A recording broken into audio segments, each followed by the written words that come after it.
from Friday. We are going to do a screening next Tuesday, May 7th. Kingdom of the Planet of the Apes, the latest in the reboot of that franchise. Cinemark Valley View, 7:30 next Tuesday, and then it's in theaters everywhere Friday, May the 10th. So if you want to get the jump on it, see it before everybody else, be caller 10, you and a pal. Pair of tickets for you, 216-578-1007 or 800-348-1007. Alan Cox. A drummer, or even a real musician, he just makes a noise. If he played the violin or the piano, anything that made sense, but the drums. 100.7 WMMS. Yeah, I had an attitude.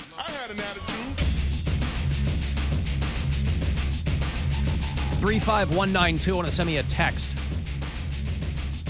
You can listen live on the iHeartRadio app. If you do it from out of state, tell me where. Some new bureau chiefs in the mix. Matt listens in Cumberland, Maryland. Lisa is in Jamestown, Tennessee. Greg's in Hickory, North Carolina. Ryan's in Cordova, Tennessee. That's suburban Memphis. Selena is listening to the show in Allentown, Pennsylvania. Wait, Hickory, North Carolina? Hickory, North Carolina. I'm going to be in Raleigh, North Carolina this weekend at Goodnight's Comedy Club. That's near Hickory? I don't know, but that person should come. Regardless. All right, well, let me take a look. Hickory looks to be near... closer to Charlotte? Raleigh. Yeah, okay. Well, I mean, that's farther east than Hickory. Let me see how long it would take. From Raleigh to Hickory, they'd have to make a 2-hour and 49-minute drive east every minute. from Worth Hickory. Every minute. Yeah. You're not performing in Charlotte anytime soon. I mean, that Not would be anytime closer. soon. Okay. No. Maybe they just go to Nashville. How far is that? I'll be in Nashville on Friday and Saturday. On Thursday, Friday, and Saturday. What are you From doing? Hickory? That's only 5 hours and 43 minutes. Boy, you really got your pick of the shows there. You can go 3 hours to see Mary, or 5, almost 6 hours west to go see Bill. But then you're in Nashville too, and that's fun. Boy, Nashville's if you blowing have up. a bachelorette party, you're in the right spot. Well, I was reading that Nashville is where, everybody who's rich for a while and wanted to get the hell out of California, they all went to Austin, right? They were like, this will be paradise. And then they're like, oh, but it's Texas. Austin is fun, but you are in Texas. And so all these same people are picking up stakes and moving to Nashville. And so Nashville is really blowing up, and people who've lived there for a long time are getting increasingly bummed about that. Nashville is the next big, again, this isn't overnight. This has been moving this way for a while. I have a handful of friends who left Denver and LA, and they all decamped to Nashville. But it's pricing a lot of people out. And so people who've lived there for a long time, they're like, Nashville is kind of losing, with that kind of move and that kind of influx of money and people and influence, you lose kind of the vibe of what that city was for a long time. And It's so going to lose even more this week when I'm there. When Bill Squire gets into Nashville. I've still never been to Nashville. Everybody says it's a great place to visit and have some fun. I haven't been in 15 years. So Yeah, I'm I've never been. Cavs and Guardians both off tonight. Tomorrow night, Cavs back at home for Game 5 against the Orlando Magic. I will have Game 5 playoff tickets for you tomorrow afternoon. Top of the show, I'll start giving you some clues. Going to have somebody out there. You find them. You'll get those tickets. I will give away one pair on the air here. And then the Guardians end up taking 1 of 3 against the Braves. They head to Houston. They'll play the Astros for 3 games tomorrow night, 8:10. How about the Suns getting swept? Man. Yeah, right. You got Kevin Durant. I always forget he's with Phoenix now. You would talk about a coach that's on the bubble. The friggin' Suns get swept by the Clippers. Mm-hmm. Yeesh. So Cavs hoping to avoid getting knocked out of the playoffs, at least in the first round. Get knocked out at some point, but keep it to the first round. So Cavs, Magic, tomorrow night, 8 o'clock from the Romo Fijo. Okay, so I mentioned this earlier, and I'll get right to it. I mentioned that the kind of in passing, anytime the audience wanted to send me AI songs that they had created about the show, I'd be happy to give them a listen. And I got from two different people. I got 2 songs about Bill's farts. One of them, because in the absence of a brand new stairwell fart, some people are really laser focused on that. Yep. And see, I'm trying to find both of them. One of them is called Toot and Sail. As in tooting, not toot and sail. This one is from, I want to give them. Whoa. I'm sorry, hold on. Ugh, we should probably go home. Let me take a sip. No, I just had something in my throat. I don't know where that came from. Sorry. Okay. Eric, who sent us the Mary song earlier out there in Penn Hills. His is called Euphoric Wind. Toot and Sail is from Jeremiah. Before the Bill Squire Tower fart, there was a Bill stairwell fart so legendary it was only described in song. So he gives a little preamble, too. Love that. So Toot and Sail is the song that he created. In the depth of the night, the ship be still. Bill Squire let out a fart, echoing uphill through the murky air. Murky. It's like a shanty. Yeah. Yeah? Traveled far and wide, a flatulent symphony. On the stairwell it ride. The crew, taken aback, held their breath in suspense. They could hear the echoes every corner, every fence, from the poop deck to the bow. The sound did persist, a cacophony of toots. Oh, how it did insist. The wind whistled softly as the ship sailed away, but Bill's fart echoed on throughout the day. With every gust of wind, the sound did return, a legendary fart that the sailors did yearn. Sailors did yearn? I don't like that passive voice that the AI is giving. Anyway, so there's that. That's all right. There's some good lines in there. I like the cacophony. The cacophony of toots. Cacophony of toots is pretty good. I think that sea shanty might be like the best genre for these songs. I don't know. And again, going to be deeper, the deeper sea shanties that you hear. You know, well, again, you kind of don't know what you're going to get with these, right? Because you just type in some keywords and you give it a genre of music. But even if you do that, it doesn't necessarily. I've done a couple where I'm like, 50s R&B, and it comes back really weird. And so I'm like, well, I'm not going to use that because I don't like the way it sounds. So Toot and Sail, that one is from Jeremiah. And then Jeremiah Eric. on Kiss? No. One of our customers. Well, I didn't know.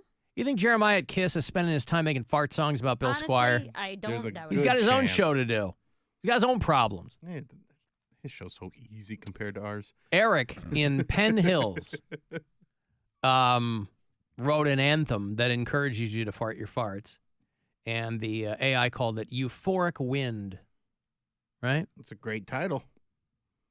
Wind in the belly, ready to explode. Now, a different vibe with this one. Very different, Not a sea shanty. This one's a pop ditty.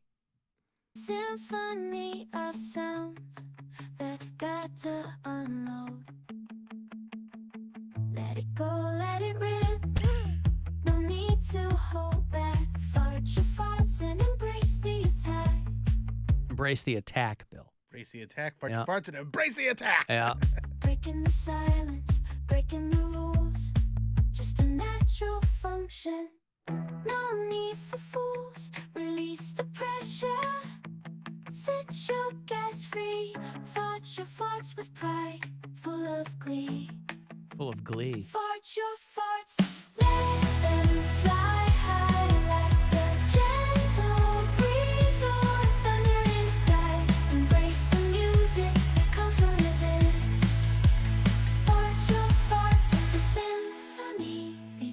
Let the symphony begin. Wow. The other one was a cacophony of toots. Yeah. This one, a little Really thinking highfalutin. The farts really. Let a the lot of symphony artistic merit. begin. Yeah. Well, anyway, they give you a lot of different opportunities to do things there. And so, I mean, neither one of those is, a massive hit. But No, the customers are thinking about you. And I appreciate that. They're fun, but nothing's gonna top Mary's songs, especially the Goodwill Finds. That one Double Lunch and Goodwill Finds. is I've been singing so it, good. just like waking up with it in my head. It's very It's good. a good song. Well, that's the one I put in. Yeah. Mm-hmm. We haven't topped that one yet. You also haven't tried to do Try to do what?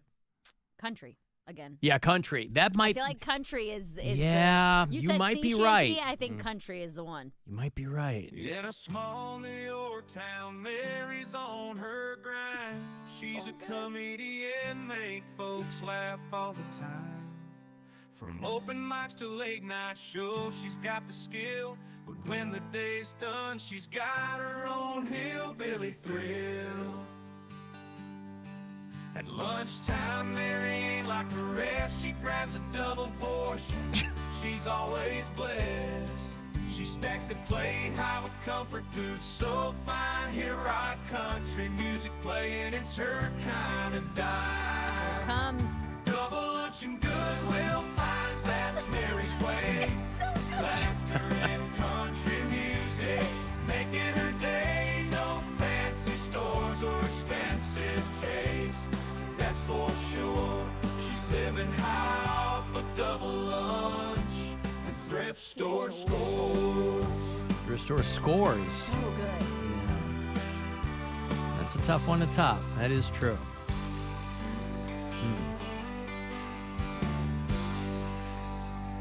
Alan, if you look at the map, you'll notice that Hickory, North Carolina is right between Dickory, North Carolina, and Dock, North Carolina. Oh, you son of a bitch. That's stupid. Alan, that fart song has my 2-year-old in a trance. The shanty. Yeah. Oh, okay. Well, listen, if you're looking to put your 2-year-old in a trance, go for the shanties there. So, well, people have you on the brain, and they're submitting their own keywords and things for you. Euphoric wind. I like that. That's something nice. We're watching the new season of Ugliest House in America. You ever watch this show? No. It's Retta. You know Retta from Parks and Rec? Yeah. She hosts a show on Discovery called The Ugliest House in America. And she goes out and she goes to different parts of the country. And each part of the country has 3 houses that she goes through. And all of them invariably, they're either super ugly on the outside, mostly ugly on the inside. These are people who bought houses and then proceeded to really do nothing with them. So they need this like $150,000 makeover or whatever. And so she goes through the various sections of the country, picks 3 houses, and then they all compete. And then at the end of the season, they pick one house, and then this designer comes in. I forget her name, but this designer from Chicago comes in, and they do all the demolition, and they do a renovation on this house. And what you initially think is you go, what were people doing in the 70s? Because some of these houses are just, they're either way too big. Like one house last night had 11 bedrooms, 6 bathrooms, 4 kitchens. It was like a geodesic dome, one of those houses, connected to an A-frame that this family bought. I'm like, first of all, why? Anyway, I mention this because that house was in Painesville, Ohio. She did it was her Midwest episode. The first one was in Rocky River. They don't mention that either of those are suburban Cleveland. So they did those 2, then they did Cincinnati. The Cincinnati one wasn't really that ugly, but the Rocky River one, this dude, like a single dude. What is this on? I think it's we watch it on Discovery. Okay. If you have the Discovery app. Isn't that? If you're watching it on, I thought Discovery owned Max now or something. I think that's still a merger. I don't know, but Discovery's like Travel Channel and when I didn't think they had their own app anymore. I thought they do. I mean, that's what the one that we use is Discovery. It might be because I think they merged. I think that already happened. they might be, yeah. But the Discovery app has got like all the ghost shows. Ugliest and, Homes, what's it called? Ugliest House in America, I think. Okay, because I want to watch this with Grandma tonight. Yeah. Painesville, Rocky River. But they start with the Rocky River, and it's just this dude.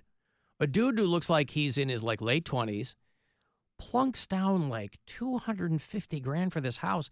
Thing is, then these people have no money to do anything with it. Yeah, you're house poor. Right. So all of his stuff is in one room, and the rest of the house, it's like carpet on the walls. Yeah, it's on And, and it's like mirrors. One of the houses had mirrors on every surface.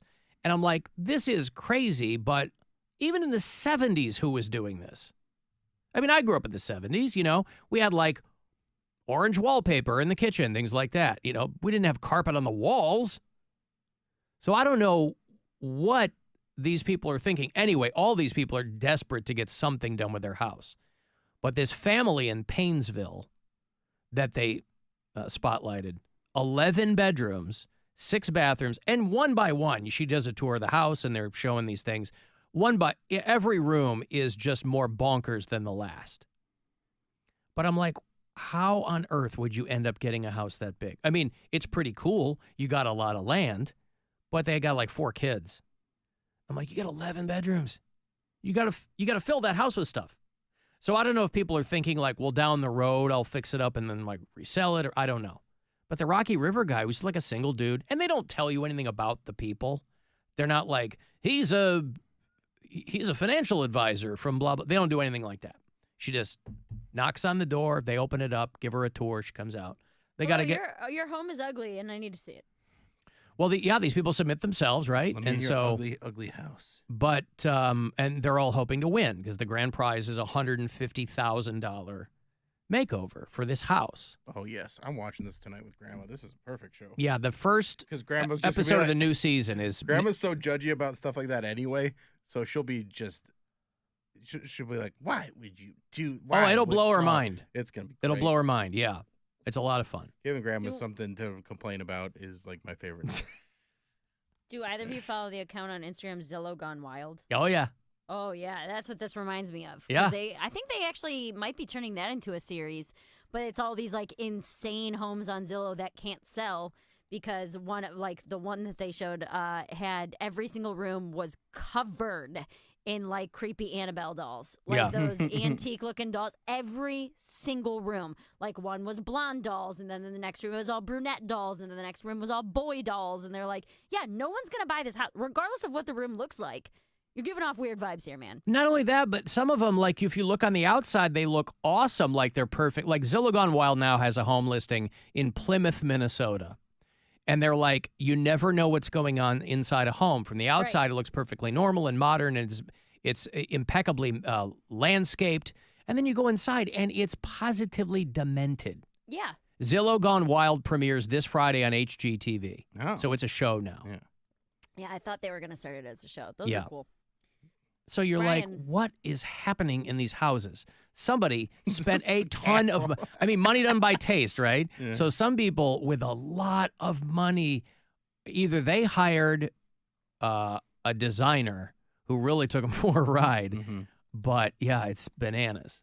Because the thing with Zillow Gone Wild is some of them are really cool. They're just opulent, right? They're like, a basketball player has this on the market. It's like when they tried to sell Jordan's house outside Chicago for like a goddamn decade, and they couldn't because like who wants a basketball court and in every room? Yeah, people don't need that, right? So, but yeah, this Ugliest House in America is a wild show, and we just clicked a new episode. It just said Midwest region, and all 3 of them were in Ohio and Rocky River and Painesville and Cincinnati. There's a. So I'm like, my thought is like when you walk through a house, because some people buy a house without seeing it. I guess they just are looking to buy a house. I don't know how that works. They're probably going to just rent it or resell it. But you're never going to rent any of whatever. these houses. You'd have to do so much work inside these houses. And these people clearly aren't set up for that because they haven't done, they're like, we've been here about 3 years. And they've done nothing to the house because they probably can't. They're like, yeah, it would cost us tens of thousands of dollars to do this kind of stuff. And most people don't have that lying around for home renovations. Tile. Yeah, they're like all marble. Yeah. or, like, Yeah. just There's some one here random- that's in Tucson, Arizona. Right. And it's like a castle. Yeah. They built themselves a little castle. And they're not cheap. So they're like, No. oh, we got this house for, $400,000. We're like, what are you saying right now? Yeah. I like that completely black house. Yeah, the Atlanta. one, the gamer house. 1.9 million. That's great. I got a break here. I will have, you want to go see Under Oath? Back in the day, they